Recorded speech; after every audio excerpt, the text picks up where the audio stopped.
প্রথম প্রশ্ন, কোন সময়ে অধিক বেশি এবং বড় বড় দোয়া কবুল হয় দয়া করে জানাবেন। দ্বিতীয় প্রশ্ন, কোন স্বপ্নগুলো দেখলে বুঝবো শীঘ্রই ভালো কিছু ঘটবে এমন কিছু স্বপ্ন জানতে চাই। তৃতীয় প্রশ্ন, স্বামীকে কখনো যদি ভাই বলে ফেলি তাতে কি তালাক হয়ে যাবে। চতুর্থ প্রশ্ন, শুনেছি ফসলের নাকি জাকাত দিতে হয়, কোন ফসলের কতটুকু জাকাত দিতে হবে। পঞ্চম প্রশ্ন, বাচ্চা যদি মৃত অবস্থায় জন্ম নেয় তাহলে কি জানাজা দিতে হবে। আসসালামু আলাইকুম ওয়া রাহমাতুল্লাহি ওয়া বারাকাতুহু। আলহামদুলিল্লাহি ওয়াহদা ওয়াসসালাতু ওয়াসসালামু আলা মান লা নাবিয়্যা বা'দা। প্রিয় দর্শক, অত্যন্ত অসংখ্য গুরুত্বপূর্ণ প্রশ্ন আমরা আপনাদের থেকে পেয়েছি। আজকের এই ভিডিওতে তার মধ্য থেকে উল্লিখিত নির্বাচিত 5টি প্রশ্নের জবাব নিয়ে বিস্তারিতভাবে আলোচনা করবে ইনশাআল্লাহ। সুতরাং মনোযোগ সহকারে ভিডিওটি শেষ পর্যন্ত দেখবেন। আর আপনার কোনো প্রশ্ন থাকলে অবশ্যই কমেন্টে লিখে রাখবেন, আমরা পরবর্তী ভিডিওতে জবাব দেব ইনশাআল্লাহ। তো কথা না বাড়িয়ে আমরা প্রশ্নের জবাবে চলে যাই। একটি প্রশ্ন ছিল যে বাচ্চা মৃত অবস্থায় জন্ম নিলে কি জানাজা দিতে হবে। দেখুন, বাচ্চা যদি মৃত অবস্থায় ভূমিষ্ঠ হয়, জন্ম নেয়, তাহলে একটি বিষয় লক্ষ্য রাখতে হবে যে সে যে পেটের ভিতর থেকে থাকতেই মৃত্যুবরণ করেছে নাকি পরবর্তীতে মৃত্যু হয়েছে। যদি এটা নিশ্চিত হওয়া যায় যে পেটের ভিতর থাকতেই সে মারা গিয়েছে, জন্ম নেওয়ার পরে তার জীবিত থাকার কোনো আলামত পাওয়া যায়নি, হয়তো কান্না করেনি বা নড়াচড়া করেনি, এমন যদি বোঝা যায়, স্পষ্ট হওয়া যায়, তাহলে বুঝতে হবে, ধরতে হবে যে সে মৃতই জন্মগ্রহণ করেছে। কিন্তু যদি কান্না অথবা নড়াচড়া ইত্যাদি বুঝতে পারে তাহলে অবশ্যই সে জীবিত বাচ্চার হুকুমে। সুতরাং তখন তার জানাজা, কাফন, দাফন সব করতে হবে। কিন্তু যদি মৃত ভূমিষ্ঠ হয় তথা এটা বোঝা না যায় যে জন্মের পরে সে জীবিত ছিল, তাহলে তার জন্য বিধান হলো শুধু নামাজ, তার জন্য জানাজা পড়বে না, এছাড়া তার একটি নাম রাখা অথবা তার কাফন দেয়া অথবা তার দাফন করা, এগুলো সম্পূর্ণভাবে সম্পন্ন করবে। গোসল দিয়ে তাকে কাফন পরিয়ে দাফন করে রাখবে, জানাজার নামাজ পড়তে হবে না। কিন্তু যদি জীবিত ভূমিষ্ঠ হয় তাহলে অবশ্যই জানাজার নামাজ পড়তে হবে এবং ওই মৃত বাচ্চা ভূমিষ্ঠ হলে তাহলে তার একটি নামও রেখে দেওয়া চাই, এটি সহি আমল। এরপরে একটা প্রশ্ন ছিল যে শুনেছি ফসলের নাকি জাকাত দিতে হয়, কোন ফসলের কতটুকু জাকাত দিতে হবে।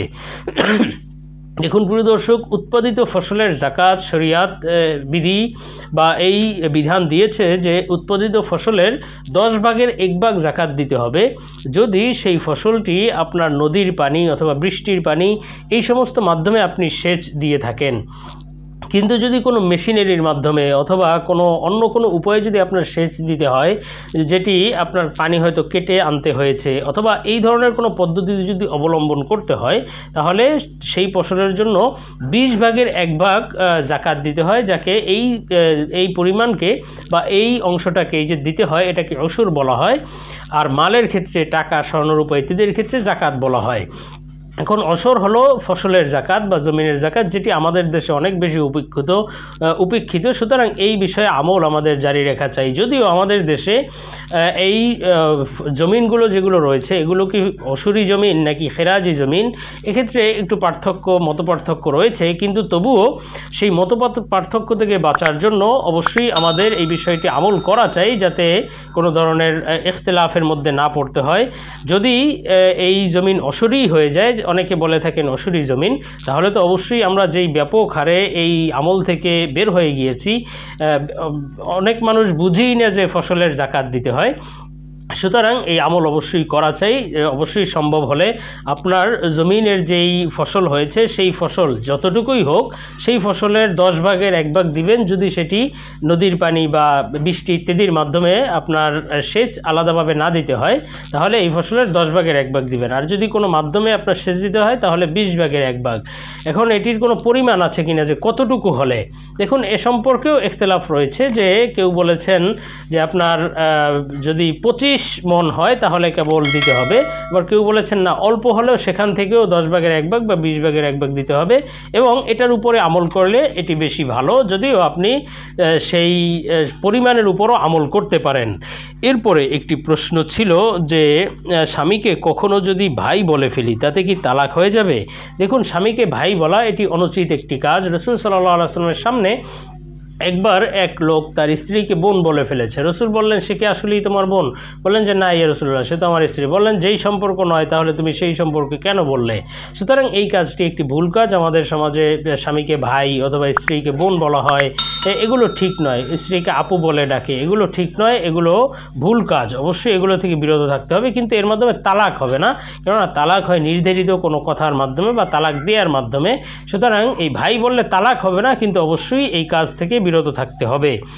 এরপরে একটি প্রশ্ন ছিল যে কোন স্বপ্নগুলো দেখলে বুঝবো শীঘ্রই ভালো কিছু ঘটবে, এমন কিছু স্বপ্ন সম্পর্কে জানতে চাই।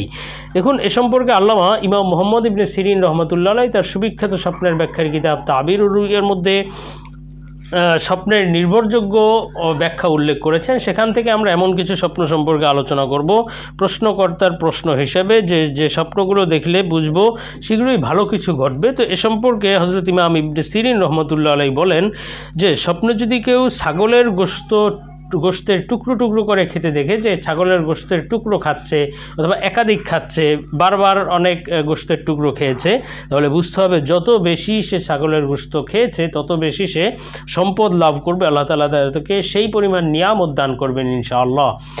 আর স্বপ্নে যদি কেউ গাভীর গোশত খেতে দেখে, গরুর গোশত খেতে দেখে, তাহলে বুঝতে হবে ওই বছর সে সচ্ছলতা লাভ করবে। আল্লাহ তাআলা তাকে ওই বছর, যেই বছর স্বপ্নটি দেখেছে ওই বছরের মধ্যে তাকে আল্লাহ ভালো কিছু দান করবেন, সচ্ছলতা দান করবেন ইনশাআল্লাহ। আর হযরত জাবের মাগরিবি রহমতুল্লাহ আলাইহি, তিনিও বড় ইমাম ছিলেন, স্বপ্নের ব্যাখ্যা বিশরদ ছিলেন। তিনি বলেছেন, কেউ যদি স্বপ্নে যদি বিশেষ কোনো কাঁচা মাংস খেতে দেখে, সেটি গরু, ছাগল অথবা যে কোনো কিছুর কাঁচা মাংস, কাঁচা গোশত খেতে দেখলে, তাহলে বুঝতে হবে এটি তার জন্য একটি সতর্কবার্তা। সে হয়তো কোনো এতিমের সম্পদ ভক্ষণ করবে, এতিমের মাল হয়তো আত্মসাৎ করবে, এটি অবশ্যই তার জন্য সতর্কবার্তা। আর হযরত দানিয়েল আলাইহিস সালাম বলেছেন, তিনি একজন আল্লাহর পয়গম্বর নবী ছিলেন। তিনি বলেন, কেউ যদি স্বপ্নে রান্না করা গোশত খেতে দেখে, পাকানো গোশত খেতে দেখে, তাহলে বুঝতে হবে যে পরিমাণ খেতে দেখেছে সেই পরিমাণ মুনাফা লাভ করবে, তার ব্যবসায় বা চাকরিতে সে লাভবান হতে পারবে ইনশাআল্লাহ, এবং সে তা অতি সহজে লাভ করবে। আর যদি কাঁচা গোশত খেতে দেখে, এটি অবশ্যই তার জন্য সতর্কবার্তা, দুঃখ কষ্টের আলামত। তো প্রিয় দর্শক, এরপরে আমরা পরবর্তী প্রশ্নে চলে যাই। প্রশ্ন ছিল যে কোন সময়ে অধিক বেশি দোয়া কবুল হয়, দয়া করে জানাবেন। দেখুন, রাসূল সাল্লাল্লাহু আলাইহি ওয়াসাল্লাম থেকে বেশ কিছু সময় উল্লেখ রয়েছে, যেই সময়গুলোতে দোয়া করলে আল্লাহ তাআলা সেই দোয়া কবুল করবেন আশা করা যায়। এমন একটি সময় হলো শেষ রাত্রে যদি কেউ দোয়া করে, তখন অবশ্যই আল্লাহ তাআলা সেই দোয়া কবুল করেন। ওই সময় আল্লাহ তাআলা এসে ডাকতে থাকেন, কে আছো দোয়া করার, কে আছো কি চাওয়ার, এভাবে ডাকতে থাকেন। তখন দোয়া করলে আল্লাহ তাআলা অবশ্যই কবুল করেন, হাদিসের বর্ণনা রয়েছে। এছাড়াও যদি কোনো ব্যক্তি আজান এবং একামতের মাঝে দোয়া করে, অর্থাৎ আজান দিয়েছে, এরপরে যখন নামাজ শুরু হবে তখন যে একামত দেওয়া হয়, এর মাঝখানে যে আধা ঘন্টা বা 15 মিনিট সময় থাকে, এই সময়ের মধ্যে দোয়া করলে আল্লাহ তাআলা সেই দোয়াকে কবুল করে নেবেন ইনশাআল্লাহ।